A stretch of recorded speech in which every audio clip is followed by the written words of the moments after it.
ఇలాగే చేయాలని ఏం లేదు. అసలు స్పిరిచువాలిటీ అంటేనే ఇమిటేషన్కి అతీతం అని. మనకి 2 పదాలు ఉన్నాయి, అనుకరణ, అనుసరణ.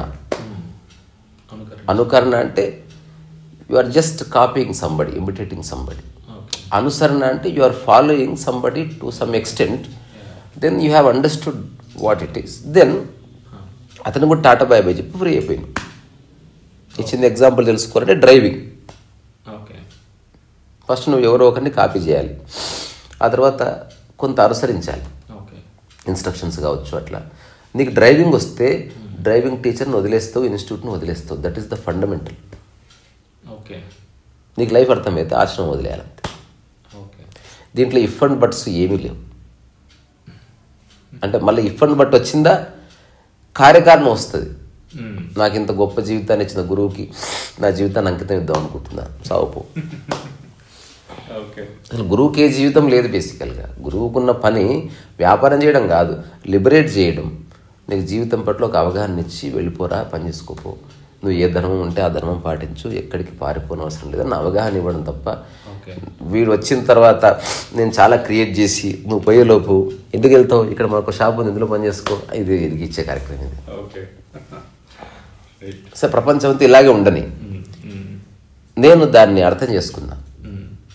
సో ఒక చిట్ ఫండ్ కంపెనీ, ఒక స్పిరిచువల్ సెంటర్, లేకపోతే ఒక పొలిటికల్ పార్టీ, లేదా ఒక సినిమా ప్రమోషను, లేకపోతే Ramoji film city, they are all doing the same thing. Promotion promotion promotion. వాళ్ళ ఇంటెన్షను లిబరేట్ చేయడం కానీ కాదని నేను 100% నాకు అనుభూతి కలిగింది. ఇప్పుడు జస్ట్ ఇమాజిన్ చేయండి, ఇప్పుడు నాకు ఒక లక్ష్యం ఉందనుకో, నేను మిమ్మల్ని కలవను,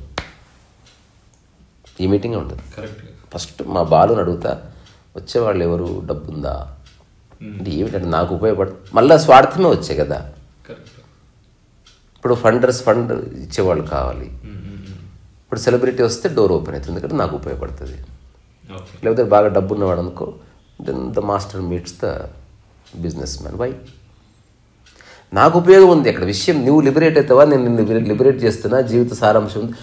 ఈ చిన్నది నెరవేరిన తర్వాత, స్వార్థం నెరవేరిన తర్వాత పైన చాలా మాట్లాడుకుంటున్నారు. అసలు స్వార్థమే ఉంటుంది అంటే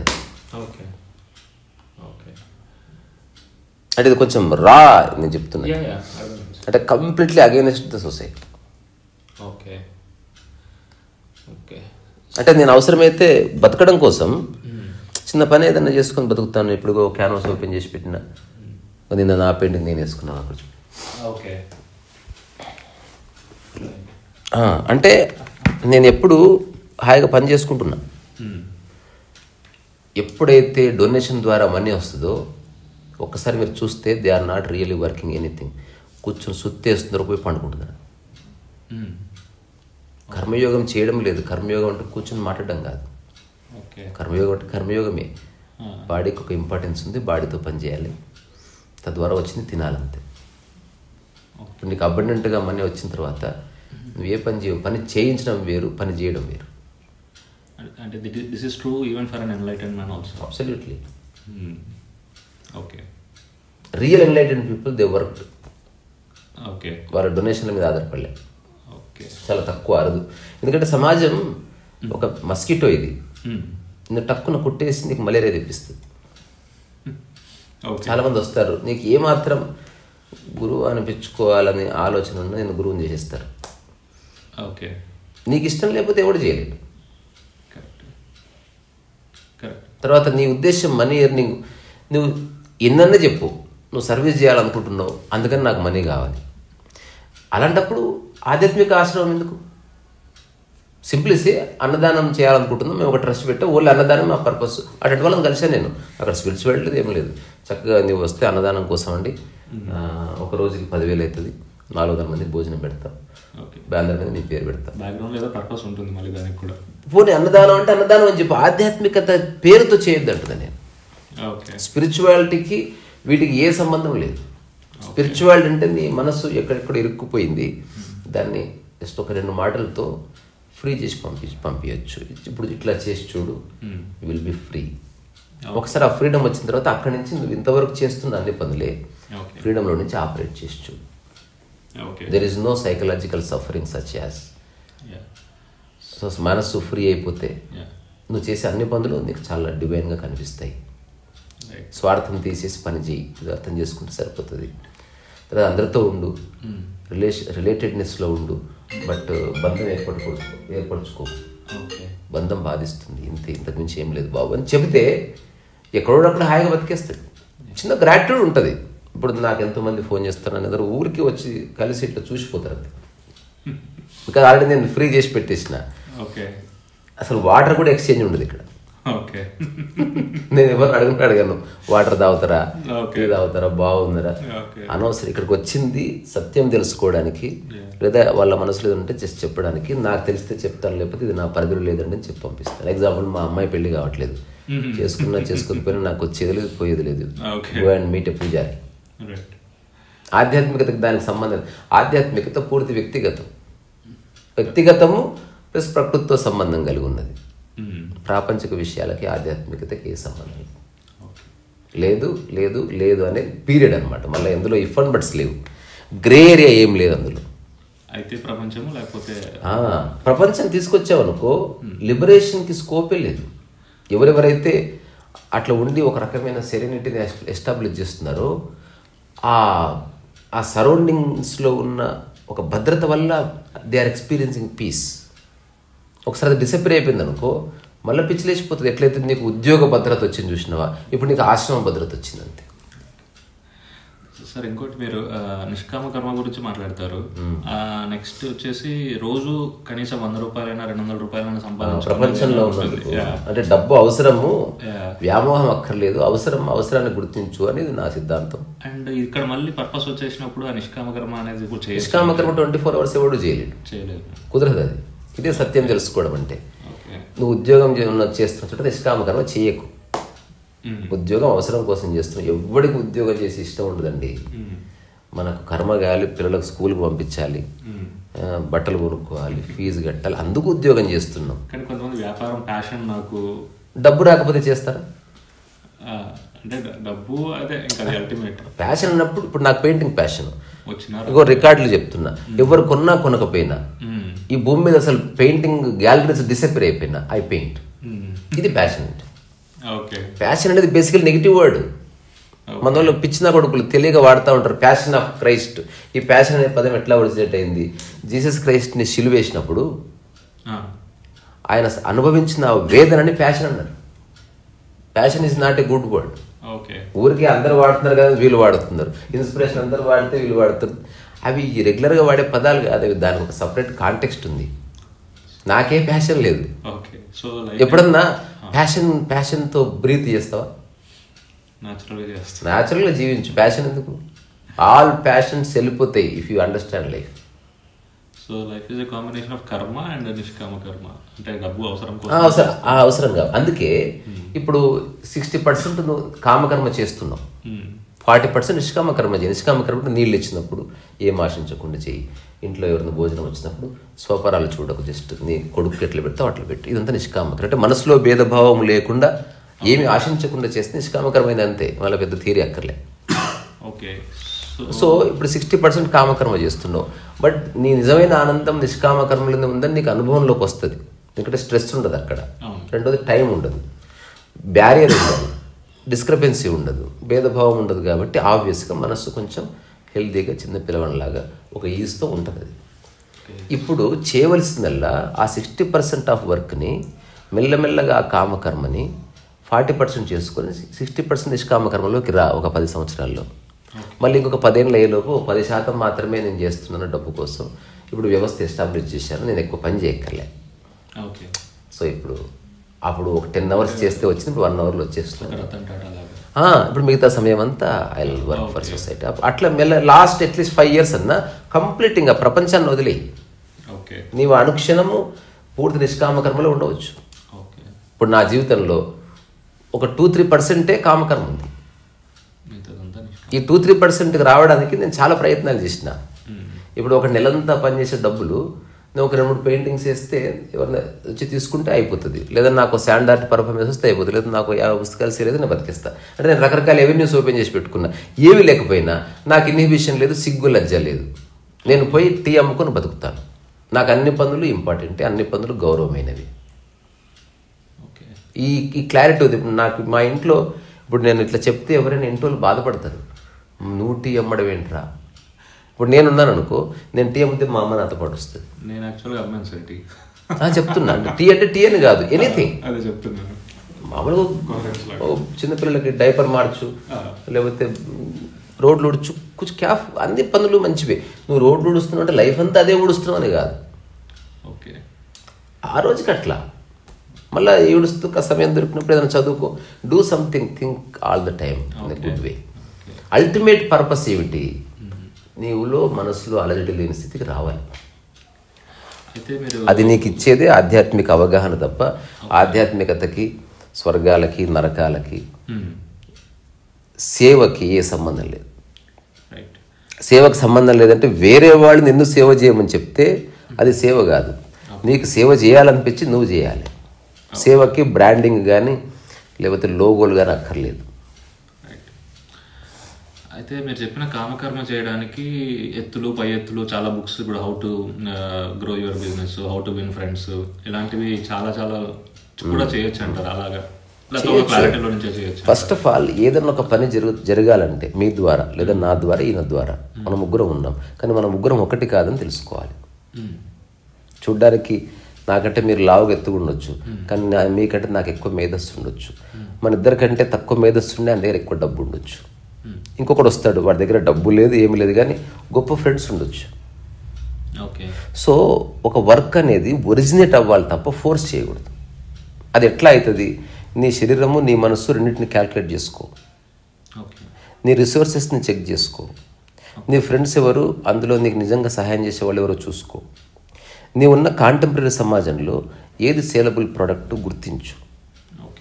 తర్వాత నీకున్న సమయం ఎంత, ఆ సమయాన్ని ఎట్లా అలొకేట్ చేస్తున్నావు కుటుంబానికి, నీకున్న ప్యాషన్స్కి, హ్యాబిట్స్కి, ఆ తర్వాత దాంతోపాటు వ్యాపారానికి. No one can do 24 hours. అది చాలా రేర్ క్వాలిటీ, దానికి అట్లా చేయాలి. ఈ 5-6 అంశాలు లెక్కలోకి తీసుకొని నువ్వు ఆలోచిస్తే వీటన్నిటి నుంచి ఒకటి పుడుతుంది. అది నువ్వు కొనసాగిస్తే తప్పక జరుగుతుంది. ఎందుకు? అదొక క్యాలిక్యులేటెడ్ మూవ్. ఒక సందర్భంలో నుంచి అట్లాంటి అవగాహన వచ్చింది కాబట్టి అది అట్లా కాకుండా నాకు ఇది అంటే ఇష్టమని చేస్తే దానికి తగ్గ రిసోర్సెస్ లేవు, దాని తగ్గ అప్పుడు నువ్వు ఎత్తుకులాడుతావు, ఒక్క మనిషి దొరుకుతలేదు, బికాస్ నువ్వు అసలు ఆలోచించిందే లేదు. ఇప్పుడు నేనున్నాను అనుకో, నా బాడీ మైండ్ కాంప్లెక్స్ రెండు చెక్ చేసుకుంటే నాకు మనసులో ఎలాంటి అలజడులు ఉండవు, స్ట్రెస్ ఉండదు. నా బాడీ మరి ఎక్కువ హార్డ్ వర్క్ చేయలేదు, కానీ ఒక టైం బౌండ్ లేకపోతే నిదానంగా రోజంతా పని చేయగలుగుతుంది. నేను పరిగెత్తలేను, ఇది నేను తెలుసుకున్నా. తర్వాత నా రిసోర్సెస్ ఏమిటి, నాకు పెద్ద ఆర్థిక వనరులు లేవు, అందుకని నేను ఒక పెద్ద బిజినెస్ స్టార్ట్ చేయలేను. తర్వాత మ్యాన్ పవర్ అంటావా, నేను ఏదైనా బిజినెస్ స్టార్ట్ చేస్తే అప్పుడు మ్యాన్ పవర్ లెక్కలోకి వస్తుంది. సో నాకు సహాయం చేసే ఫ్రెండ్స్ ఉన్నారా అంటే నాకున్న ఫ్రెండ్స్ అంతా సాదా సీదా మనుషులే, కోటేశ్వర్లు ఎవరు లేరు. అందుకని వాళ్ళని అడిగినా నాకు చిల్లిగా రాదు. తర్వాత నా టైం అంటావా, కుటుంబం కోసం నేను సన్యాసిని కాదు. వీటన్నిటి మధ్య నాకు దొరికింది ఏంది, ఇంట్లో కూర్చొని పెయింటింగ్ వేసుకోవచ్చు అనేది నాకు లాజికల్ కంక్లూజన్ దొరికింది. అట్లా ఇప్పుడు పుస్తకాలు రాస్తున్నా, ఇంట్లోనే కూర్చొని రాస్తున్నా. దాని రేంజ్ చాలా దూరం వెళ్తుంది. ఇప్పుడు నేను రాసిన పుస్తకాలు అమెరికా, ఆస్ట్రేలియా ఎక్కడెక్కడ చదువుతారు. అంటే ఆర్డినరీగా అమెజాన్లో బుక్ తెప్పించుకున్నట్టు ఉండదు అది. అంటే మనం ఒక జీవితంలో అత్యంత ముఖ్యమైన వస్తువుని ఆహ్వానిస్తే ఎట్లయితే మనం వెల్కమ్ చెప్తామో అట్లా తీసుకెళ్ళి చదువుతారు, వాటికి ఒక వాల్యూ ఇస్తారు. ఆ పుస్తకాలు వస్తే ఒక గూడు ఖాళీ చేసి పెట్టుకుంటారు. చదివిన తర్వాత నా దగ్గర ఎన్ని ఫొటోస్ ఉన్నాయో పూర్తిగా చదివేసి నా పుస్తకాలను దేవుడి గదిలో పెట్టిన వాళ్ళు ఉన్నారు. ఇది టచ్ చేయొద్దు ఇంకా లైఫ్లో, ఇట్స్ ఫైనల్ అని. సో అది ఎన్నో పుస్తకాలు ఉన్నాయి, but still I created a new book in the market. అయినప్పటికీ అమెజాన్లో పెట్టలేదు. అంటే ఎన్ని బోల్డ్ డెసిషన్స్ ఇవి. అవకాశం ఉంది నాకు అనుకుంటే ఇప్పుడే జిఎస్టీ నాకు బొచ్చడు ఫ్రెండ్స్ ఉన్నారు. మన డిస్కషన్ అయిపోయేలోపు ఒక మెసేజ్ పెడితే ఆ ప్రాసెస్ అయిపోతుంది. కానీ నాకు అనిపించింది దాని శాంక్టిటీ నేను మెయింటైన్ చేయాలి, దాన్ని డైల్యూట్ చేయొద్దు. ఎక్కువ పుస్తకాలు అమ్మడం నా లక్ష్యం కాదు, ఇది నా యొక్క సిద్ధాంతం. ఇది నా లక్ష్యం ఎక్కువ పుస్తకాలు అమ్మడం కాదు. సంఖ్య అనేది ఒక మిత్. నా లక్ష్యం ఏదైనా ఉంది అంటే 10 మందికి రీచ్ అయినా చదవగలిగే వాళ్ళు, నిజంగా పుస్తకాన్ని గౌరవించే వాళ్ళు రీచ్ అవ్వాలి. నాకు ఒక వ్యక్తి వచ్చి ప్రమోషన్ చేయాల్సిన అవసరం లేదు. నా పుస్తకం చదివితే నిజంగా వాడికి నచ్చితే వాడు ఎవరు కనిపిస్తే వాడికి నోరారా చెప్తానే ఉంటాడు. సో ఎక్కువ డబ్బు వద్దు అని నాకు ఖచ్చితంగా వస్తే తీసుకుంటా. చాలా మందికి డబ్బు వద్దంటారు, కావాలంటారు, కానీ నిజంగా డబ్బు వస్తే ఏం చేయాలో కూడా తెలియదు వాళ్ళకి. Okay okay. ఇప్పుడు కుండలిని రేస్ కావాలి, అయితే ఏం చేస్తావు? జ్ఞానోదయం కావాలి, అయితే ఏం చేస్తావు? రియల్ క్వశ్చన్, నువ్వు ఎట్లా యూజ్ చేస్తావు దాన్ని? రావడం చాలా చిన్న విషయం, వచ్చిన తర్వాత నువ్వు దాన్ని మెయింటైన్ చేయగలవా? ఇప్పుడు కారు లేదని బాధపడతారు, కారు ఉంటే తెలుస్తుంది ఎంత గోస ఉంటుందో. You have to maintain it. దానికి పెట్రోల్ పోసుకోవాలి, చాలా ప్రాబ్లమ్స్ ఉంటాయి. ఏది లేరు ఉన్నంత హ్యాపీగా ఉండడుగా. అందుకని ఇప్పుడు నాకు డబ్బు వస్తే ఏం చేయాలో నాకు తెలుసు, కానీ నాకు ఎక్కువ డబ్బు అక్కర్లేదు. ఇప్పుడు నాకు డబ్బు నిజంగా అవసరమైతే నా పుస్తక ముద్రణలకు మాత్రమే నాకు కొంచెం ఎక్కువ మొత్తంలో డబ్బు అవసరమవుతుంది. అంటే ఇప్పుడు నేను కొంచెం హార్డ్ బౌండ్ వేయిస్తానని, ఒక 2 లక్షలు, ఒక 1000 పుస్తకాలకి హార్డ్ బౌండ్.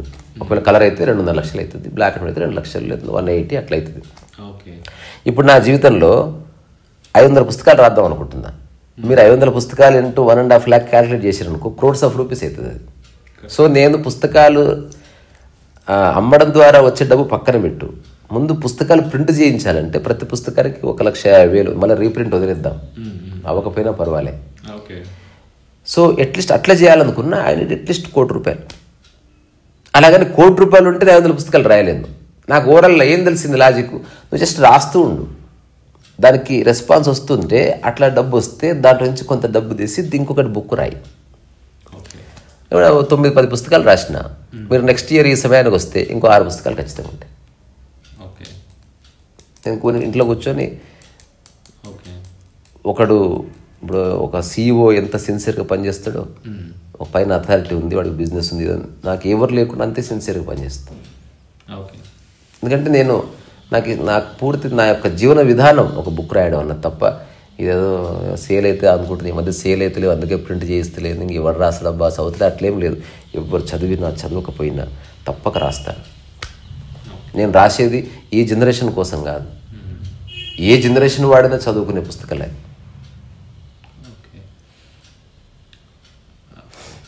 అయితే ఇంత ఇన్సెక్యూరిటీ అనేది అవసరం లేదంట అసలు సెక్యూరిటీ ఉంటేనే ఇన్సెక్యూరిటీ వస్తుంది. ఓకే, సెక్యూరిటీ తీసేస్తే ఇన్సెక్యూరిటీ పోతుంది. అంటే సెక్యూరిటీ అసలు లేదంట, అస్సలు ఉండకూడదు. సెక్యూరిటీ అనేది మనకి ప్రపంచం అంటగట్టిన ఒక దరిద్రపు వ్యాధి. సింపుల్ ఎగ్జాంపుల్ చెప్తా. మీ ఇంట్లో ఇప్పుడు బంగారం ఉందనుకో, భయం ఎంటర్ అవుతుంది. బంగారం ఉంటే భయం వస్తుంది, బంగారమే భయం అన్నట్టు బేసికల్గా. ఓకే, అది పోతుందేమో. బంగారం బయటపడి భయం కూడా బయటపడిస్తుంది అట్లా. Security is insecurity. But most of us feel job as a security. అదేం కాదు, అట్లా అనుకుంటున్నాం అంతే. సరిగ్గా చూస్తే అవసరం, నెసెసిటీ అది, ఇట్స్ నాట్ సెక్యూరిటీ. ఓకే, దాన్ని నెసెసిటీగా చూస్తే అసలు లిబరేషన్లో పని చేసుకో. సెక్యూరిటీ అనుకో, మనం దాన్ని గుడ్డిగా నమ్మి లోన్లు గిన్లు తీసుకొని అప్పులు గిప్పులు చేసి సంకరాకపోతాం. జస్ట్ నెసెసిటీగా చూడాలి. అది చేస్తూ సమాజంలో ఒక 3-4 సంవత్సరాలు అబ్జర్వ్ చేసి, ఒక ఈ ఫ్రెండ్స్ అక్కర్లే, సినిమాలు అక్కర్లే, ఏం అక్కర్లే, ఒక 3-4 సంవత్సరాలు ఎవరైనా ఇది ఇంప్లిమెంట్ చేయొచ్చు. ఆ 8 hours జాబ్ అయిపోయిన తర్వాత దానికి అటు 2 గంటలు ఇటు 2 గంటలు కూర్చొని learn something else. Just job మీద ఆధారపడక, జాబ్ నుంచి రాగానే అడ్డపంచ కట్టుకొని ఇది రాంగ్, ఇది వెరీ బ్యాడ్ యాటిట్యూడ్. అంటే నీ జీవితాన్ని నువ్వే బొందగా పుట్టేసి అట్లా కాకుండా జాబ్ అయిపోయింది, ఇది నా ఉద్దేశం జాబ్ చేయడం గానే కాదు, ఇక్కడి నుంచి పోయి ఎక్కడికి పోయి ఎవడికో నమస్తే పెట్టి క్యాబిన్లో కూర్చొని ఇది ఏంది, this is not life. Job ఎప్పుడు చేయాలి? 20 ఏళ్ల లోపు, 70 ఏళ్ళ తర్వాత. మధ్యలో చేయడానికి వీలేదు. మధ్యలో తిరగాలి, ఎగరాలి, దుంకాలి, ఈత కొట్టాలి, తీట్లేస్తే పండుకోవాలి, లేకపోతే రోజంతా మేలుకొని ఉండాలి. ఈ జాబ్ ఏంది, మొత్తం మన జీవితాన్ని నియంత్రిస్తలేదు. ఆ 8 hours కోసం మనం మిగతా 18 hours ప్లాన్ చేసుకుంటున్నాం, 16 hours. నా దృష్టిలో జాబ్ భయం, డబ్బు అవసరం, డబ్బు రాదు అట్లా. నేనేమంటుంది 8 hours అటు ఇటు కొన్ని గంటలు టైం అస్సలు వేస్ట్ చేయొద్దు. ఒక 3-4 సంవత్సరాలు మొబైల్ రిపేర్ నేర్చుకుంటావా, లేకపోతే కుట్టు వాళ్ళు ఇక్కడ నేర్చుకుంటావా, లేకపోతే డిజిటల్ మార్కెటింగ్ నేర్చుకుంటావా, లేకపోతే ఇంట్లో పచ్చళ్ళు తయారు చేసి నేర్చుకో. నువ్వే తయారు చేసి ఒక చిన్న కంపెనీ స్టార్ట్ చేసి అక్కడ అది చేయి, ఇది స్టార్ట్ చేయి.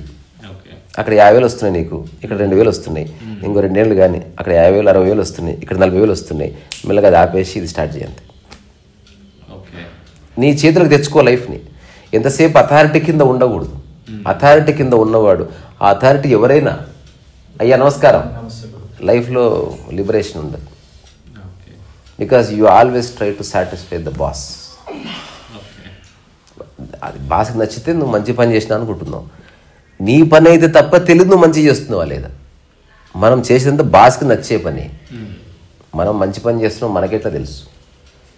అప్రైజర్ అంటారు కదా, if boss likes then you are good employee, okay boss doesn't like then obviously you are a bad employee. అట్లా కాకుండా నీవేదన్నా చేసినావు అనుకో, అప్పుడు నీకు తెలుస్తుంది యాజ్ ఏ, బికాజ్ నువ్వే దానికి ఊతమిస్తున్నావు కాబట్టి. ఓకే అట్లా ఇది నేను చేశాను కాబట్టి చెప్తున్నాను. నేను ఉద్యోగాలు చేసి ఓకే ఆ టైంలో అటు ఇటు సమయాన్ని నేను ఎక్కువని కలిసేవాడిని కాదు. ఏం రా పెద్ద పోజు కొడతావు, ఉద్యోగం చేసినాక బయటికి రావంటే నేను రానని చెప్తాను. నేను ఉద్యోగం చేస్తున్నది ఉద్యోగం కొనసాగించడానికి కాదు, ఉద్యోగాన్ని వదిలించుకోవడానికి. ఓకే ఓకే ఉద్యోగం సెక్యూరిటీ పక్కన పెట్టేస్తే చాలా మంది ఉద్యోగంలో వచ్చి మళ్ళీ ఇన్వెస్ట్ చేసి పొలాలు కొని ఆస్తులు కొని ఇదైనా అట్లీస్ట్ రియల్గా అట్లా జరుగుతుంటావా? పొలాలు గిలాలు ఆస్తులు కొనాలంటే నీకేదో ఆస్తి ముందు ఉండాలి. ఉద్యోగం వల్ల ఎవడబ్బా పొలాలు కొనేది? మీరు చెప్పినట్టు ఈఎంఐలు పెట్టుకొని అది అప్పే కదా. అది ఉద్యోగం వల్ల నువ్వు ఏమి చేయలేవు, ఉద్యోగం తప్ప. ఒకప్పుడు కొనేవాళ్ళు 1990 బిఫోర్. ఉద్యోగంలో ఇప్పుడు నీకు ఏ ఆస్తి ఉద్యోగంలో ఎంతవరకు వస్తుంది అంటే ఆయన సొంత ఒక అపార్ట్మెంట్, ఆయన మంచి ఉద్యోగం అయ్యి ఇద్దరు ఉద్యోగాలు చేసుకుంటూ ఒక అపార్ట్మెంట్, ఒక వెహికల్, పిల్లల చదువులు, ఈ అమ్మాయిలతో ఆయన జీవితం వెళ్ళిపోతుంది. ఉద్యోగంలో ఏమి లేదు అంటే ఉద్యోగాన్ని మా అమ్మగుడు ఉద్యోగం చేసింది, మా అన్న ఉద్యోగం చేస్తున్నాడు, వాళ్ళ ఇంటెలిజెన్స్ వాళ్ళకి వదిలేయాలి. నా ఉద్దేశం I don't criticise anybody. If someone wants to do a job. అసలు ఇదంతా కూడా కండిషన్ కదా గురుజీ, మనకి చెప్పడం రావడం వల్ల అందరూ అంతే కదా. మనకు వేరే విధంగా ఆలోచించని కూడా చేస్తుంది సమాజం. చూడదు చూడు వేస్ట్ ఫెలో అంటారు అంతే. అది చాలా ఈగో ఇష్యూ అయిపోతుంది. ఎక్కువ శాలరీ వస్తే నువ్వు గ్రేట్, తక్కువ శాలరీ వస్తే నీకు నచ్చిన పని నచ్చని పని అట్లా ఏం లేదు. ఎక్కువ శాలరీ తక్కువ శాలరీ అంతే. You are not human being in the society, you are just a commodity. కొంత హై పే వాళ్ళు ఉన్నారు, లో పే, మిడ్ పే ఉన్నారు కదా. వీళ్ళని చూస్తే మంత్ ఎండింగ్ వచ్చేసరికి 26, 25 వచ్చేసరికి అందరిది ఒకే పరిస్థితి సేమ్. ఎందుకంటే ఎవరి రేంజ్ వాడు ఆ ఎక్స్పెండిచర్ పెడతాడు. 1000 రూపాయల శాలరీ ఉన్నాడు, లాస్ట్ 1 వీక్ వాడు కంపల్సరీ క్రెడిట్ కార్డు మీద సర్వైవ్ అవ్వాలి. ఎంత చెట్టుకు అంత గాలి అన్నట్టుగా ఎంత వస్తే అంత పోతుంది. ఇప్పుడు కుటుంబ సభ్యులకు తెలియకుండా అయితే నువ్వు ఎర్న్ చేయవు కదా. నీకు ఎర్న్ చేసిన తర్వాత నువ్వు దాచిపెట్టాలని నీ మనసు ఒప్పుకోదు. ఎందుకంటే ఈగో వస్తుంది. నాకు 5 లక్షల శాలరీ వస్తుంది చెప్పకుండా నాకు 50,000 వస్తుంది అని 4,50,000 తీసి పెడితే వాడు నిజంగా తోపు. ఇంట్లో చెప్పకుండా అప్పుడు ఎంత ఆస్తి ఉందో వాడి దగ్గర 2 కోట్లు ఉందా చిన్న ఇంట్లో పెట్టి అట్లా చేస్తేనేమో వాడికి అనిపిస్తుంది నేను ఇబ్బంది తప్పు చేస్తున్నానేమో, నా పిల్లలకు నేను అన్ని ఉండి కూడా అట్లా. అది అసలు ఒకప్పుడు ఉండేది 30-40 ఏళ్ల క్రితం చాలా జాగ్రత్తగా. ఎందుకంటే రిసోర్సెస్ లేవు కదా మనకన్నా బిఫోర్ జనరేషన్. అవును. ఇప్పుడు ఉన్నదానికన్నా ఇంకొద్దిగా అక్కడెక్కడ అప్పు తెచ్చి పిల్లలకి ఎంత కంఫర్టబుల్ అయిపోద్దాం అనేది కాన్సెప్ట్. నేను ఒక చిన్న జోక్ ఇన్నా బ్రదర్. ఒక ఊర్లో కోటీశ్వరుడు ఉంటాడంట. అతన్ని ఇంటర్వ్యూ చేయాలని ఒక జర్నలిస్ట్ ట్రై చేస్తే తప్పకుండా నా కథ చెప్పాలమ్మా నీకు, నేను కోటేశ్వర అవడం వెనుక చాలా గొప్ప కథ ఉంది, ఒక 3 days తర్వాత ఇంటర్వ్యూ పెట్టుకుందాం అని చెప్తే వీడు ఎగరేసుకుంటూ పోయాడు. మంచి చీరలో కూర్చున్నాడు, పెద్ద బంగ్లా. చెప్పాడు సార్ ఇంత రాసుకోమ్మా, చాలా బీద కుటుంబంలో పుట్టాను, తినడానికి తిండి లేదు, మా అమ్మ నాన్న చచ్చిపోయారు. మంచి కథనే. చచ్చిపోదాం అనుకున్నా. ఆ టైంలో నాకు ఎవరో ఒక యాపిల్ ఇచ్చారు టెంపుల్ దగ్గర. అది తినే బదులు దాన్ని మంచిగా పాలిష్ చేసి దాన్ని రోడ్డు మీద నిలబడి అమ్మాను. అప్పుడు నాకు 5 రూపాయలు వచ్చాయి. 5 రూపాయలు వచ్చిన తర్వాత అది కూడా తినకుండా మళ్ళీ 2 యాపిల్స్ కొని మళ్ళీ 4 యాపిల్స్ చేశాను దాన్ని. ఇది చూసి ఒక అమ్మాయి నన్ను ప్రేమించి పెళ్లి చేస్తే చాలా పెద్ద పెద్ద గొడవలైనాయి, లేపుకొని వచ్చి పెళ్లి చేసుకున్నాను. దాంతో ఆర్థిక సమస్యలు ఇంకా పెరిగినాయి. అది వీడికి రాసుకుంటున్నాడు, చాలా ఉత్తేజభరితంగా ఉంది కథ. ఆ తర్వాత ఏమైంది సార్ అంటే ఈ 4 యాపిల్స్ని తుడిచి మళ్ళీ గంపలో పెట్టి అమ్మితే 8 యాపిల్స్ చేశాను. అదే 8 యాపిల్స్ని 16 యాపిల్స్ చేశాను. ఆ తర్వాత ఏమైందంటే ఆ తర్వాత ఈ లేపుకొచ్చిన పిల్లవాళ్ళ నాయన చచ్చిపోయిండు, వాళ్ళ ఆశతో మాకు వచ్చిందంతే. అట్లా ఉద్యోగానికి ఒక వ్యక్తి అనుభవించే ఆస్తికి ఏ సంబంధం లేదు. వాడికి బ్యాక్గ్రౌండ్లో పొలాలో గిలాలో ఊర్లో ఉంటే కొంత అమ్మక దొబ్బి ఇక్కడ సెటిల్ అయ్యి పొలాలు కొంటున్నారు తప్ప ఉద్యోగం చేసి ఎవడబ్బా లైఫ్లో సెటిల్ అయ్యేది. ఉద్యోగం చేస్తాడు అంతే వాడు. సార్ ఇంకోటి, ఈ కంపల్సివ్నెస్ అనేది అంటే అన్ని తెలుసు థియరటికల్గా, కంపల్సివ్నెస్ ఏంటి, డోపమైన్ రిలీజ్ ఏంటి, ఇన్ని తెలిసి కూడా ఇంకా కొన్ని కంపల్సివ్నెస్లు ఏదున్నా గిల్ట్గా ఫీల్ కాకుండా ఉండే అట్లీస్ట్. కంపల్సివ్నెస్ ఉంది, చేయొద్దని తెలిసినా చేస్తున్నావు, అట్లీస్ట్ గిల్ట్గా ఫీల్ కాకు, యాక్సెప్ట్ చేయి. దాని ద్వారా వచ్చే కాన్సిక్వెన్సెస్ని అంగీకరించు. ఏదన్నా ఒకటి చేయ సంపూర్ణంగా. అది వ్యక్తి కాదు, నలుగురు అనుకుంటే నలుగురు బయటపడకపోవచ్చు. నేను ఒక కథ చదివా, మళ్ళీ ఒక కథ చదివా. ఇది మా చనిపోయిన బావగారు రాసిన కథ. ఆయన రాసినవి నాకేమి నచ్చలేదు, ఇది ఒక్కటి చాలా నచ్చింది. అది ఆయన కూడా చెప్పాను. ఇది వేరే వాళ్ళు ఏమైనా రాశారని అడిగాను. యాక్చువల్గా లేదు, నేనే రాశానని చెప్పాను. 1 సెకండ్. రాజుగారు, అయ్యా నమస్తే. నమస్తే. ఆ నలుగురు ఫ్రెండ్స్ ప్రతిరోజు సాయంత్రం ఉద్యోగం అయిపోగానే సిగరెట్ తాగుతారు. ఇంతే. అక్కడ ఎవ్రీడే వస్తారు, 2 పఫ్లు వేస్తారు, బజ్జీలు తింటారు, పోతారు.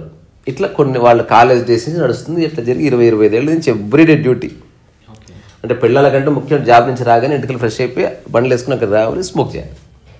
హఠాత్తుగా ఫ్రెండ్ అన్నాడంట, ఇది బ్యాడ్ హ్యాబిట్ రా, మానేద్దాంరా అన్నాడు. అనగానే ఎట్లా రా ఎంతకాలం? అరే మనిషి అనుకుంటే ఏదైనా సాధించగలడు, అబుల్ కలాం చెప్పాడు, ఆడు చెప్పాడు, ఇటు చెప్పాడు అని చెప్పిండంట. అందరు ఒట్లేసుకున్నారు. 3 రోజులు మానేసి ఆ తర్వాత వచ్చి కలుసుకుందాం, లేకపోతే నో ఫ్రెండ్షిప్ అన్నాడు. ఇంటికి వెళ్ళిపోయారు. ఇందులో మెయిన్ ఒక పర్సన్ మన హీరో. ఇంటికి వెళ్ళాడు, భోజనం చేయగానే గుర్తొచ్చింది. ఆల్మోస్ట్ తీసుకున్నాడు, ఫ్రెండ్స్కి వాగ్దానం చేసిన వివేకానంద చెప్పాడు, అంటే చెప్పేట్లే మళ్ళీ గుర్తొచ్చింది. పడేసాడు. రాత్రి నిద్ర పట్టలేదు, షిట్ రాలేదు, ఏదో అయింది. రాత్రి పిచ్చి లేచింది, మళ్ళీ పొద్దున్న లేచిండు. టీ తాగానే మళ్ళీ స్మోక్ గుర్తొచ్చింది. తన రూమ్లో బంద్ చేసుకుని చేతులు కట్టేసుకుని ఏమో చేశాడు. అట్లా ఒక రోజు గడిచేసరికి ఒక యుగమైనంత ఫీలింగ్ వచ్చింది. ఎన్నోసార్లు అనుకున్నాడు, అసలు చిన్నప్పుడు నా 20 ఏళ్ళ వరకు అసలు స్మోక్ అలవాటు లేదు, బాగా బతికానే, ఇప్పుడు ఇది అలవాటు వదిలేస్తుంటే ఎంత కష్టమైపోతుంది నిజంగా. 2 రోజులు గడిచింది. 3 రోజులు కొంచెం తేలిగ్గా గడిచింది, అంటే ఈజీగా. 3 రోజులు అవ్వగానే పరిగెత్తుకొని బండి వేసుకుని పోయేసరికి స్మోక్ చేస్తున్నారంట వాళ్ళు 3 ఫ్రెండ్స్. వీడు ఆశ్చర్యం ఏంటంటే, కొంపదీసి ట్రై చేసి మానేసినవేంది, పిచ్చోడా లైట్ తీసుకో. సో ఒక్కొక్కరికి ఒక్కొక్క రకమైన మెంటల్ స్టామినా ఉంటుంది. అందుకని ఒకడు అలవాట్లు మానతాడు, ఒకడు మానలేడు, ఒకడు మోడరేట్గా తీసుకుంటాడు. గురించి ఇక్కడే ఇంకో పాయింట్ చెప్పండి. మనం దాన్ని ఆప్షన్ చేయాలన్నట్టుగా మనం గట్టిగా అలా కూర్చున్నాం అనుకోండి, మీరు అన్నట్టు ఫస్ట్ నుంచి 3 రోజుల తర్వాత కొద్ది తగ్గుతుంది, అలా తగ్గుతుంది. అయితే అది సపరేట్ చేస్తున్నట్ట థాట్ని అండర్స్టాండే.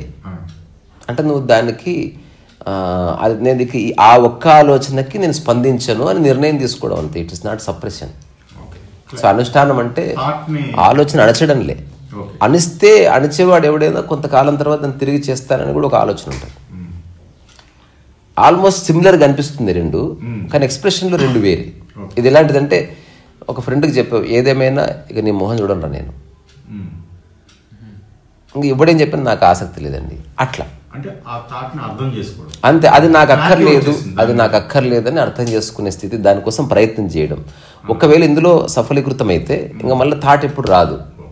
వాడు పాండవ పెట్టుకున్న బీడి కూడా తాగడు. ఇంకా అది అర్థమైంది అంతే. నాకు ఇది నా జీవితానికి ఇది అక్కర్లేదన్న ఒక క్లారిటీ వచ్చింది. అవును అక్కర్లేదు, అప్పుడప్పుడు తాగాలనిపిస్తుంది, అక్కర్లేదు కాబట్టి తాగట్లేదు అంతే, ఏముందని అట్లా ఉంటుంది. అంటే వాడు అప్రోచ్ అట్లా ఉంటుంది. అవును నేను మనిషిని అనిపిస్తుందండి, కానీ అక్కర్లేదు అది నాకు. అంటే ఎంత గట్టి నిర్ణయం తీసుకుంటే అంతగా మళ్ళీ అడిక్ట్ అవుతామంటారా? అవును, ఎంత బలవంతంగా ఆపితే అంత ఫోర్స్ఫుల్గా అది ఎన్నికి వచ్చి మామూలుగా అన్నది అది. వస్తాను చెప్పు బాలు.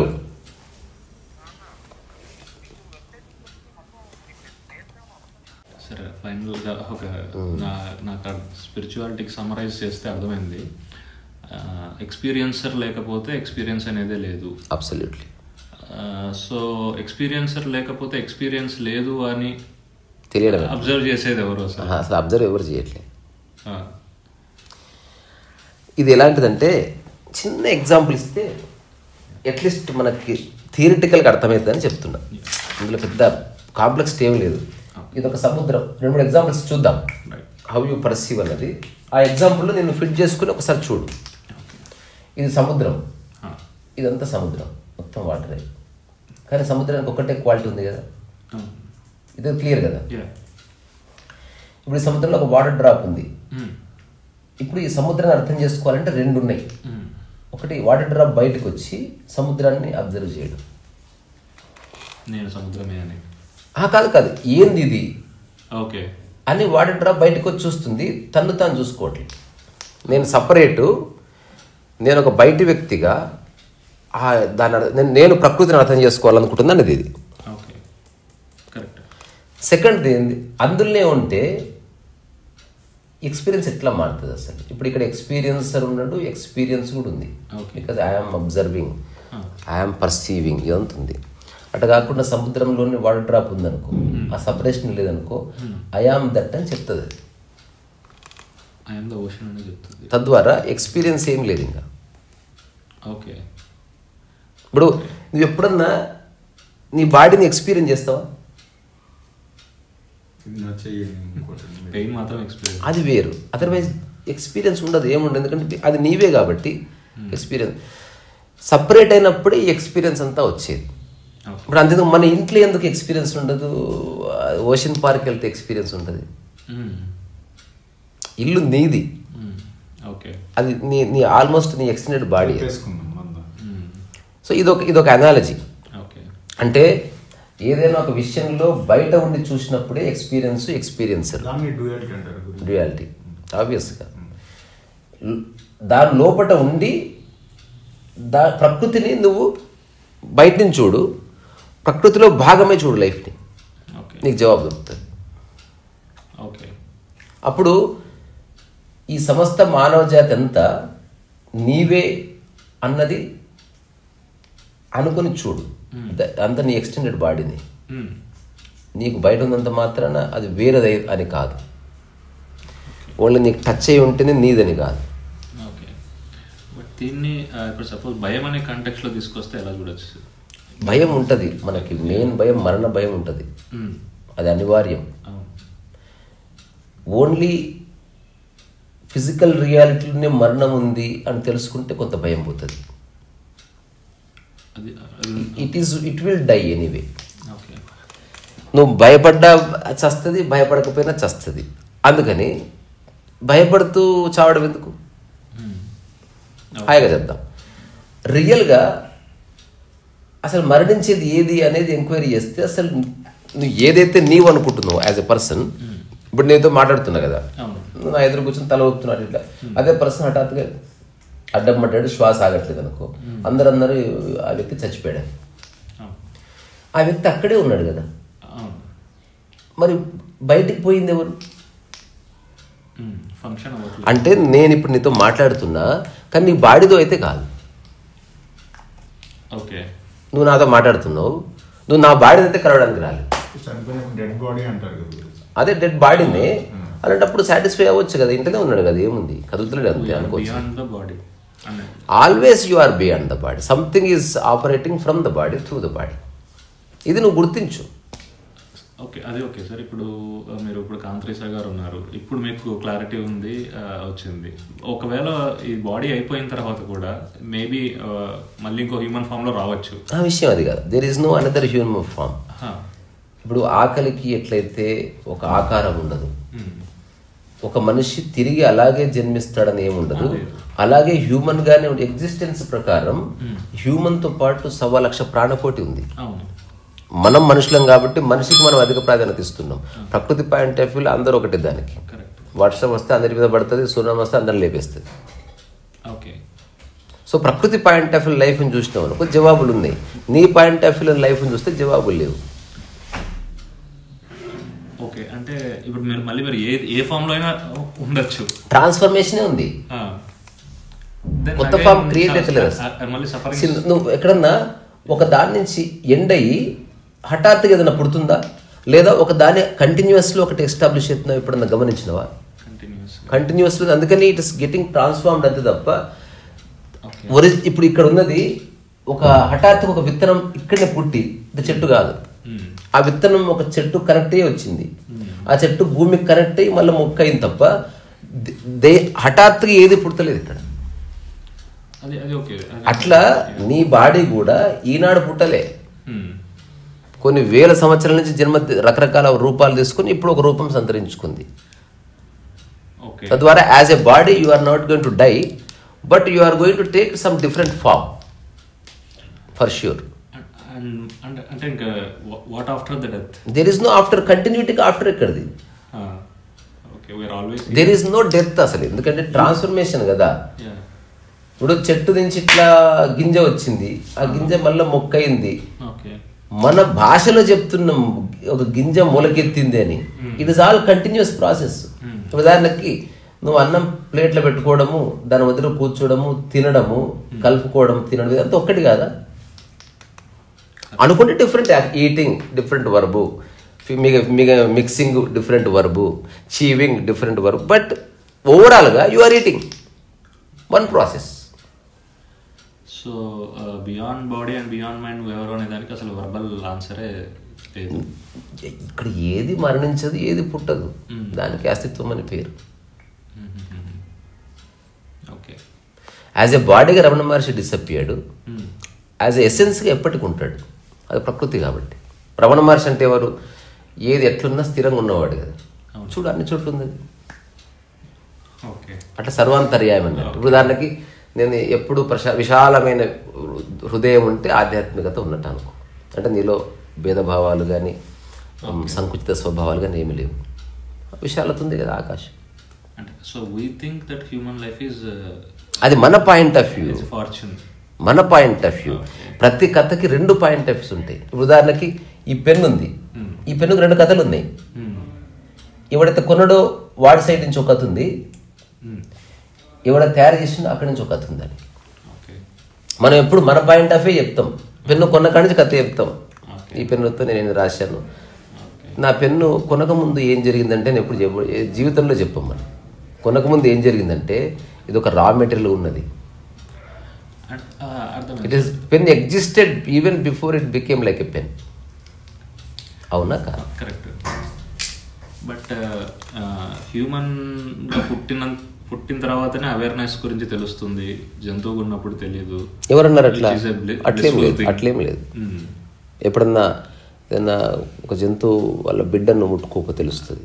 అంటే మన neurological system is design to అట్లేం లేదు. పవర్ఫుల్ బ్రెయిన్ స్ట్రక్చర్ మనకుంది, ఓకే. కానీ మనకంటే పవర్ఫుల్ హ్యాండ్ చిరుతపులుకుందిగా. అట్లా కొట్టగలవా నువ్వు? అవేర్నెస్ లేదని ఎందుకు అనుకుంటున్నావు? అవేర్నెస్ అన్నది ఎక్కువ తక్కువ అని కాదు. ఇప్పుడు నేనన్న స్పృహ ఎందుకుంటుంది? నీవన్న స్పృహ ఉన్నందుకు. నీవన్నది పడిపోతే నేనన్న స్పృహ ఏం అవసరం? ప్రకృతిలో ఉన్న ప్రాణులకి అవేర్నెస్ ఎందుకు రివీల్ అవ్వదంటే వాటి మైండ్లో అదర్ లేదు. The existence of the other actually creates you. సరిగ్గా చూడు. If there is no other అనేది నీ మనసులో డిసప్పియర్ అయితే యూ ఆల్సో డిసప్పియర్. మానవ జన్మ వరం అనేది అలాంటిది ఏం లేదు. అది అబద్ధం. మనకంటే పర్ఫెక్ట్ జన్మలు ఉన్నాయి. ఇంకా మనిషి కంటే చాలా ఎనిమల్స్ ఓన్లీ బ్రెయిన్ లెవెల్లోనే అవి కొంచెం వీక్ ఉన్నట్టుగా అనిపిస్తున్నాయి. ఏనుగు దగ్గరకు పో, ఫిజికల్గా దుబ్బేస్తుంది, చేపలాగా ఈదగలవా, దేని డిక్షనరీ దానికి ఉంది, దేని అందం దానికి ఉంది, దేని అయ్యా నమస్కారం, దేని సొగసు దానికి ఉంది. నెమలి అంత అందంగా మనిషి ఆడున్నాడు. మనిషి దొంగనా కొడుకు మాట వచ్చు కాబట్టి పుస్తకాలు రాసుకుని ముద్రించుకుంటాడు కాబట్టి వాడి కథ వాడు రాసుకున్నాడు. ఇప్పుడు మా వంశం గొప్పది అని బాలయ్య బాబు అంటాడు, అది ఆయన కథ. డొనాల్డ్ ట్రంప్ వంశం గొప్పది కదా, ఆయనకు తోడలేదా? ఎవరి కథ వాళ్ళు చెప్పుకుంటున్నారు. సో ఓవరాల్గా మనిషి ఏం నిర్ణయించుకున్నాడు? తను గొప్పవాడని రుజువు చేయడానికి చాలా వాటిని ఇన్సల్ట్ చేశాడు. బట్ ఈ సఫరింగ్ ఇప్పుడు క్లారిటీ, ఐ మీన్ ఎన్లైట్మెంట్ రాకముందు వచ్చిన తర్వాత అనే స్టోరీ ఉంది కదా సార్. ఇది కూడా భాషనే. అసలు ఏది రాదు ఏది. బట్ ఐ సఫర్ అనే ప్రూఫ్ ఉంది కదా. మిస్అండర్స్టాండింగ్ వల్ల సఫర్ అవుతాం. సో మళ్ళీ అది వేరే ఫామ్లోకి వెళ్ళిన తర్వాత suffering there is no other form. ఇప్పుడు నీకు ఒక విషయం తెలుసా? నీవు 2-3 సంవత్సరాల వయసులో ఏమైనా సైకలాజికల్ సఫరింగ్ ఉందా? దాని అర్థం ఏంటి? వెన్ యూ డోంట్ హ్యావ్, నీకు మెమరీ అనేది లేకపోతే సఫరింగ్ ఎక్కడిది? అందుకని మెమరీ తీసే. ఇప్పుడు రీసెంట్గా ఒక చిన్న చర్చ జరిగింది. ఒక 25 ఏళ్ల పగ, దాని గురించి మీతో మాట్లాడడానికి వస్తానని ఒక పెద్ద ఆయన వచ్చాడు, రాయలసీమ. ఆయన వచ్చిన తర్వాత చిన్న ప్రశ్న అడిగా. ఆయన ముసుముసులు నవ్వుకొని చాలాసేపు నవ్వి టీ తాగి వెళ్ళిపోయాడు. ఇప్పుడు ఎవరి గురించి అయితే మీకు పగ ఉందో ఆ పగ ఎట్లా పోవాలి అని అడిగింది ఆయన. నేను అది జస్ట్ ఒక జ్ఞాపకం కదా, ఈ క్షణంలో మీ మైండ్ దొబ్బితే మీ మెమరీ పోతే పగ ఉంటుందా అని అడిగా. అంటే it is just memory play. అది నువ్వు అనవసరంగా ఒక థాట్ని సస్టైన్ చేస్తున్నావు అంతే. ఇప్పుడు అదే ఆకలి ఉందనుకో, అది మెమరీ కాదు. మెమరీ నాకు మైండ్ ఉందా లేకున్నా ఆకలి ఉంది. జనన మరణాలు మెమరీ కాదు, అంటే ఫిజికల్ రియాలిటీలో బాడీలో చేంజెస్ వస్తున్నాయి, it's not memory. You are seeing something, it's not memory. పిచ్చివాడు కూడా వర్షం పడితే చప్పట్లు కొట్టి ఎంజాయ్ చేస్తాడు, it's not memory. Is not operating from memory. ఆ వర్షం వస్తే ఎంజాయ్ చేయాలి అన్న మెమరీ నుంచి చాలామంది ఆడతారు. ఏమి తెలియకపోయినా చిన్నపిల్లలు ఆడతారు. There is no memory behind it. Existential play ఉంది ఒకటి, అది మనం మర్చిపోయినాం. Because we stuck in too much memories, too many ideologies. మన గురించి మనకున్న స్టూపిడ్ ధారణలు, నేను ఇది ఎట్లనే ఉంటాను, ఎట్లనే వ్యక్త. దానికి నేను అది కాదు అని తెలుసుకున్నది ఏంటో తెలీదు. నేను బాడీని కాదు, నేను మైండ్ని కాదు అని తెలుసుకుంటున్నది ఏదో తెలీదు. అసలు అలాంటిది లేదంటున్నారు. భాషలో ఉంది. ఇప్పుడు అది అందుకే ఆనియన్ గురించి చెప్తారు, ఒలుస్తూ పోతే ఏం మిగలదని. ఇప్పుడు అట్లా ఎవరికి చెప్తావు? ఎవడో ఉంటేనే కదా. ఎవరు లేకపోతే ఎవరికి చెప్తావు చెప్పు. అంటే అద్దరు పడిపోతే నీ వ్యాఖ్య లేదు, ఏమి లేదు. ఇప్పుడు మనం రండి కూర్చోండి అని నేను ఎప్పుడు అనకూడదంటే అడవిలో ఉంటే అయిపోయాయి. ఇప్పుడు నాకు ఇంట్లో ఒక పీట ఎప్పుడు పెట్టుకుంటా? ఇంటికి అతిథి వచ్చినప్పుడే. నా ఇంట్లో అతిథి లేనప్పుడు పీట ఎందుకు? లాంగ్వేజ్ని రియాలిటీగా తీసుకురావడానికి ట్రై చేసినప్పుడు వచ్చేసి స్పిరిచువాలిటీ అంటే 2-3 విషయాలు రూఢిగా ఓన్లీ దీనికి ఏమైనా కేవల జ్ఞానం మాత్రంగా అని ఒక పదం వాడతారు. అంటే only as N understanding you will know it, you cannot prove it. అది ఒక అన్నిటి మధ్యన ఒక కలయిక జరిగినప్పుడు ఒక సంవేదన కలుగుతుంది, అప్పుడు ఒక అనుభూతి కలుగుతుంది అన్నిటి గురించి. ఓ ఓకే అనిపిస్తుంది. You cannot prove it. అవి ఎలాంటి సంవేదనలు అంటే, నేను ఎక్కడుంటే నా చుట్టూ ఉన్నవన్నీ, అంటే నా కళ్ళు, నా చేతులు ఏవైతే అనుభూతి చెందుతున్న ఇంద్రియాలు అవన్నీ నాలో భాగమయ్యే ఉన్నాయి అన్న అనుభూతి కలిగితే సంథింగ్ ఎగ్జిస్టెన్షియల్ అనేది స్టార్ట్ అయిందని అర్థం. ఓకే, ఇప్పుడు ఇదొక్కడే అర్థమైంది అనుకో, చాలా పడిపోతుంది లైఫ్లో. ద్వేషం పడిపోతుంది. ఎందుకు? ఎదుట ఎప్పుడైనా నీ బాడీ నువ్వు ద్వేషిస్తావా? నాది కాబట్టి నీది. నీ దాని పట్ల నీకు ప్రేమ లేదు, ద్వేషం లేదు. చూడు, నువ్వు ఎన్నిసార్లు ముట్టి కడిగినా శభాష్ you did a wonderful job అని ఇవ్వట్లేదు దాన్ని. ఎవడో చిన్న హెల్ప్ చేస్తే మనం ఏమో మెచ్చుకుంటే కంటే వాడి ఈగో హర్ట్ అవుతుంది అని.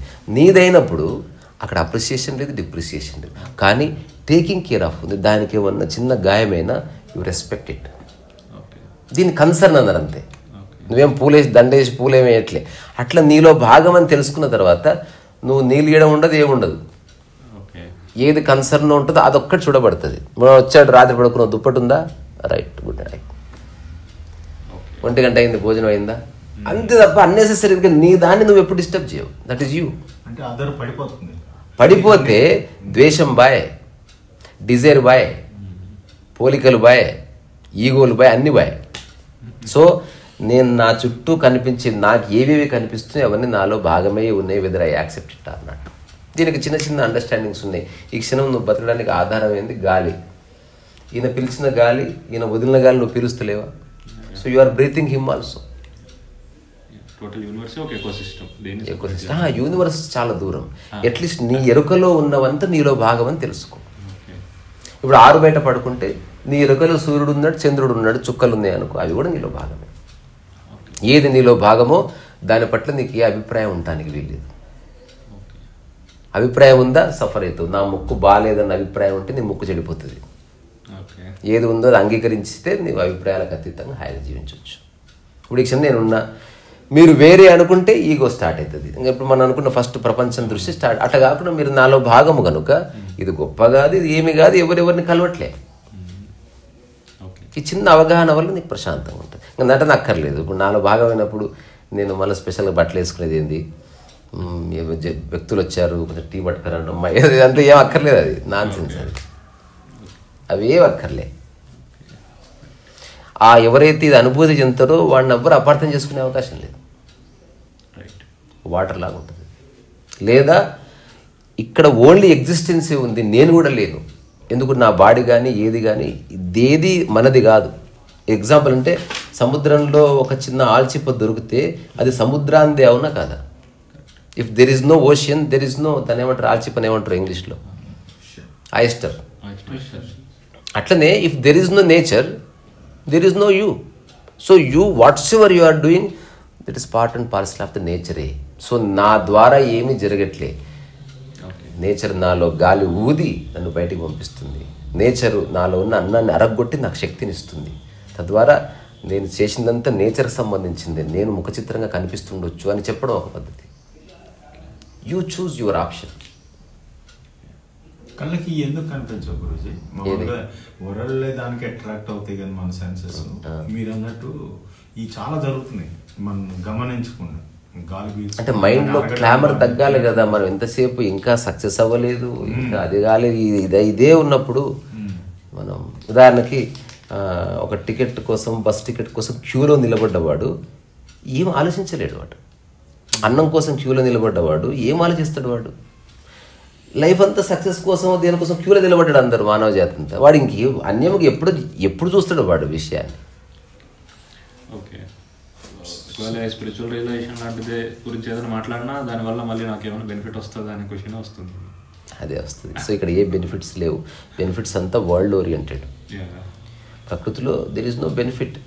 ప్రకృతిలో ఏమంటారు, బెనడిక్షన్ ఉంది. You are blessed already. అంతా సమగ్రంగా ఇచ్చే పంపించారు. దీనికి ఒక చిన్న అనాలజీ ఉంది. అదేంటంటే 100% అంటాం కదా. ప్రకృతిలో ప్రతిదీ 100% ఉంటుంది. ప్రపంచంలో 100% చేయడానికి ప్రయత్నం ఉంటుంది. అందుకని ఇది ఎప్పుడైనా పడిపోవచ్చు. ప్రకృతిలో ఏది పడిపోదు. ఎగ్జాంపుల్, గవర్నమెంట్ ఒక 300 మంది ఎమ్మెల్యేలు కావాలి. అప్పుడు గవర్నమెంట్ 100% నిలబడుతుంది అనుకుందాం. ఇందులో ఇద్దరు పోయినా ఇది పడిపోతుంది. ఫోను ఒక 100 చిన్న టూల్ వాటితో తయారవుతుంది. సిమ్ కార్డు బ్యాటరీ తీసేస్తే ఫోన్ పడిపోతుంది. It's called mechanical unity. ఇది మనిషి నిరంతర ప్రయత్నం వల్ల నిలబడుతుంది. శరీరం అట్లా కాదు, దానికది పరిపూర్ణం. అందులో ఓం పూర్ణమిదం పూర్ణమదం లాగా ఒక కాలు కొట్టేసినా అది పరిపూర్ణంగా పనిచేస్తూ ఉంటుంది. ఒక కన్ను లొట్టపోయినా స్టిల్ ఇట్ ఈస్ ఫంక్షనింగ్. ఒకటి పోయినంత మాత్రం అది ఆగుతలేదు. ఎగ్జిస్టెన్షియల్ కోర్ ఏంది? నీ బ్రీత్, ఆ తర్వాత నీ హార్ట్ బీట్. సో ఈ బ్రీత్ ఒక్కటి పడిపోతే మొత్తం పడిపోతుంది అనమాట. సో ఈగో యొక్క అంతర్ధానం ఎట్లా జరుగుతుంది? నువ్వు బతకడానికి ఆధారభూతమైంది ఏదో అదే నీది కానప్పుడు ఇక నువ్వు చేసేది ఏది నీది కాదు. End of the ego. ఇది అర్థమైతే అసలు ఈగో లేదు. ఇంకా everything because of the air you breathe. బంగ్లా ఉంది, కారు ఉంది, అన్నీ ఉన్నాయి. ఇది మళ్ళీ హైపోథిసిస్ కాదు, ఫ్యాక్ట్. నీకు, నాకు, కుక్కకు, పిల్లకి అందరికి సహజం ఇది. బ్రీత్ లేకపోతే మనం లేము. సో మనం మూల వస్తువు బ్రీత్. తద్వారా ఇది ఎట్లుందంటే, నేను నీకు మొత్తం 1 కోటి రూపాయలు ఇన్వెస్ట్మెంట్ చేస్తే దాని ద్వారా వచ్చిందంతా నాదే కదా. థ్యాంక్స్ నాకు చెప్పవా? అప్పుడు ఈగో ఎక్కడిది? అట్లా బ్రీత్కి థ్యాంక్ చెప్పు, గాలికి థ్యాంక్ చెప్పాలి మనం. బికాజ్ ఈ ఎగ్జిస్టెన్స్ కారణం గాలి కనుక నీ విజయము, నీ అపజయము, నీ స్నేహాలు, ఎవ్రీథింగ్ దానికే అంకితం అనుకుంటే ఈగో ఉంటుంది. సో ఆ గాలిని మన వాళ్ళు కొంచెం స్పిరిచువల్ సెన్స్లో చిదాకాశం అని, చిదంబరం అని, లేకపోతే వాస్ట్నెస్ అని, అనంతం అని, నథింగ్నెస్ అని. So I'm very thankful to nothingness. గాలి అంటే నథింగ్నెస్సే కదా. అట్లా రకరకాల వ్యక్తులు రకరకాల వ్యక్తపరిస్తే మళ్ళీ వీటిలో గందరగోళపడ్డారు. మూలంలో అదే ఉంది. అట్లా.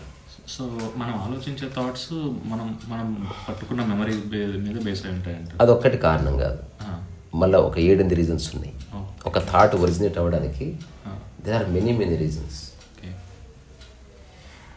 మెయిన్ ఇంద్రియాల వల్ల థాట్స్ వస్తాయి. నా కళ్ళు ఓపెన్ అవ్వడం వల్ల నేను కొన్ని 100 థాట్స్ క్రియేట్ చేసుకుంటుంది మైండ్ ఇన్వాలంటరీగా. ఇప్పుడు నేను ఆర్టిస్ట్ అనుకో, హఠాత్తుగా ఒక చిన్న సరస్సు చూస్తే క్లిక్ అని పెట్టుకుంటే థాట్గా మార్చుకుంటాను. ఊరెళ్ళగానే మొన్న సరస్సు చూశాను బాగుందంటే దాని పక్కనే ఒక ఇల్లు ఉంది, అది నాకు తీసుకోలేదు. సో ఇంద్రియాల వల్ల అవి ఎగ్జిస్టెన్స్కి నీకు మధ్యన కిటికీలు లాంటివి వస్తూ ఉంటాయి. రెండవది, చిన్నప్పటి నుంచి వేరే వాళ్ళు మన మీద రుద్దినవి, నువ్వేం చూడలేదు, ఏది వినలేదు, ఇంద్రియాలకు సంబంధం లేదు.